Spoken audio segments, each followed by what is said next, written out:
Today's healthy cooking recipe is commonly known as junk food, but Joe has put a healthy spin on it, and it's very Italian, by the way, too, and it's crispy pizza. What?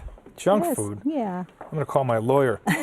You know, Shirley, when I started my health journey many years ago, and you wind up getting in the circles that you do when you get into that kind of health journey, pizza really was kind of a swear word. It was taboo, yeah. And you know what? I grew up with pizza and pasta, and some of my greatest memories as a child, being Italian, especially if we have any soprano fans out there, you know that around the table, when these memories are held, and pizza and pasta does that for me. And I thought to myself, I'll do what I have to do now, but I'm getting back to pizza. Good. Whatever I've got to do, I'm getting back to pizza. I'm glad you've gotten better about that. Before we get into it, I want to emphasize that this is one of the things that aren't from Peggy's kitchen, that are not from Peggy's kitchen, who's my wife.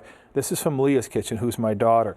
She has been elevating her health quest as well. She loves to cook, but she likes to cook with natural things. So she went out on a quest to put together a really healthy pizza, and I'm proud of her. Leah, this is Leah's pizza. Leah, all right. Leah's Thank pizza. you, Leah. All right, so what makes this pizza healthy? Well, let's start with what we use in the way of flour. This is a typical flour that people use. It's good flour. It's well made. It's made from wheat. It's a good brand. Well, I prefer this particular one because it has more fiber. Okay. And by the way, this is unbleached and this is bleached, and you do want to stay away from the bleach. Right. Yeah. So this has 3 grams of fiber per serving. There's going to be multiple servings in here. So if you eat a third of this pizza, which I could easily do, I'm going to get about 10 or 12 grams of fiber. Wow, which, that's awesome. Yes, and you don't think of pizza as that. And I'll tell you, this is what is in here right now is from this bag. It tastes no different whatsoever, and I'm getting the fiber. Okay, we don't have tomatoes out here, but we use organic tomatoes. We have lycopene and stuff in that. Mozzarella, we use organic skim milk mozzarella, so it's lower in fat, and it's close to organic as you can get. Cows with no hormones or antibiotics. You know our rules on that. Yes. Okay? Yes. Now on Romano cheese, to me this is big. We grate our own cheese. It doesn't do much for the scent of your fingers, but we grate our own cheese because, again, the key here is fresh, okay?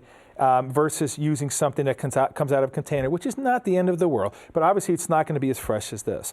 So that's something you've grated over there, and this is how they look, the difference? Right, that's the difference. All right. So we have fresh cheese, we have fresh tomatoes, and of course, in the sauce, in the marinara sauce, we put in plenty of garlic and onions and all the things that give it that taste.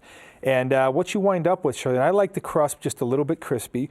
And as you can see here, there's a little more emphasis on the sauce than the cheese. If you've ever had pizza in Italy, Americans are the only ones who eat pizza with a big, thick layer of cheese on it. And I'm not a cheese lover. I mean, of course, I like pizza, but the less cheese, the better for me. So. Well, why don't you go ahead and have a taste? Ooh, and okay, this one's already loose. So remember, it's my daughter who made it, so I want a piece of that so bad. But you're the pro. You get to talk with food in your mouth. No, I don't even talk too well without the food actually you in my throw mouth. out so I can just enjoy myself. Okay, I'm sold.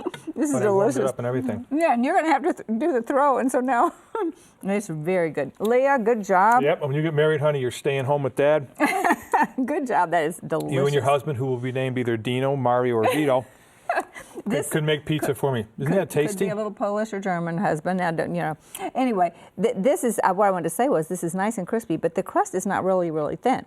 And I like a nice, robust crust that's a little thicker. Yeah, and this is kind of like, half an inch thick or so. Yeah, when you make it at home, you can do that. It's whatever way you want to do it. You can have it. You can roll it out as thin as you want to roll. And this is fresh. I mean, this is from scratch. She rolled out the dough herself, made the marinara sauce herself.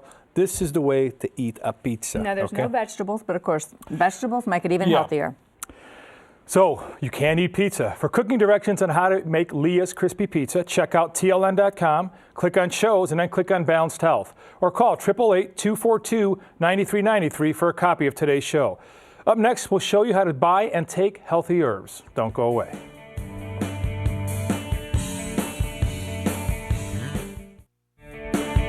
In today's healthy shopping, we're looking at healthy herbs, what you should buy and how you should take them. And Joe, this is a very important topic and a lot of them out there. Well, herbs are one of those things, Shirley, where not done properly, this is where supplements can be harmful.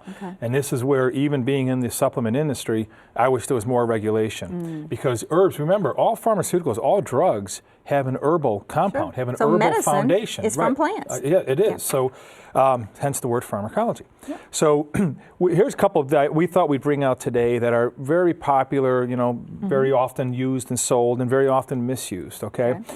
We have kava kava and valerian root, and I put those two in one classification because they kind of both have similar functions. They're both meant to be a relaxing kind of an herb, even a sleep aid. Kava kava, however, has recently come under a lot of scrutiny from the FDA because particularly teens can tend to overuse this and almost becomes a barbiturate. As a matter of fact, there's a true story where a college student was actually pulled over and given a DUI that blood test later showed to be was just too much kava kava. Oh my gosh. He took 17 kava kava capsules and wound up, he was swerving on the road, and so an officer pulled him over. Kava kava you got to be careful with. Valerian root I have used as a sleep aid myself. It's a very effective sleep aid. If people are going to use valerian root, a couple things they want to remember are it does not usually work the first night. It's got to build up in your system. The other thing is, as with any herb, it's used. It should not. Valerian root cannot be used episodically. It has to be built up in the system. And is it healthy to use it that way? To use, say, every night, take a valerian? It's healthy to use it every night, but for it to continue to be effective, every couple of months or so, you got to pull away for a week. That's the way herbs work. I found that out the hard way. Valerian root just stopped working for me because I didn't overuse it like overdose, but I used it for too long a period of time. But valerian root was very effective for me. We also have milk thistle here. Milk thistle is a wonderful liver cleanse. It's more protecting the liver than it is cleansing of the liver. Anybody who drinks alcohol, anytime, if they drink alcohol on a Friday, a couple of days ahead of time, it's good to start taking a couple hundred milligrams a day of milk thistle. It will help protect your liver from the harmful effects of alcohol. Hopefully that doesn't not precipitate people to drink alcohol other than they would, but that is a good thing to know. Milk thistle is also good anytime you're over the age of 40, 45 to take on a daily basis, again, with those intermittent release from that. And then the other thing that we have the valerian root, we have the milk thistle. I'm going to pick this one up here, is the astragalus. The astragalus is a great immune boosting herb. In fact, it's found in Kylea's Total Living Drink, both the berry and greens formula. Astragalus is taken by many societies as an ongoing immune booster and as a treatment for cold and flu. Really? But astragalus, along with a couple other things like pau d'arco, these kind of herbs are found to be immune boosters. If you use them when you get a cold, and it does or doesn't work, you're not going to hurt anything. Right. But if you go out on this quest and start pumping your body full of this stuff because you're going to build up your immune system, that could be a problem, sure. And, so we want to remember probably a waste of money, too. And would a good rule of thumb be then if they're really, really cheap, they're probably not going to be very potent? Yeah, herbs, I hate to make that generalization, but I would say if you don't know the answer, probably the more expensive is better. Good. Well, remember to log on to tln.com, click on shows, and then click on Balanced Health for more information. You can also call 888-242-9393 for a copy of today's show.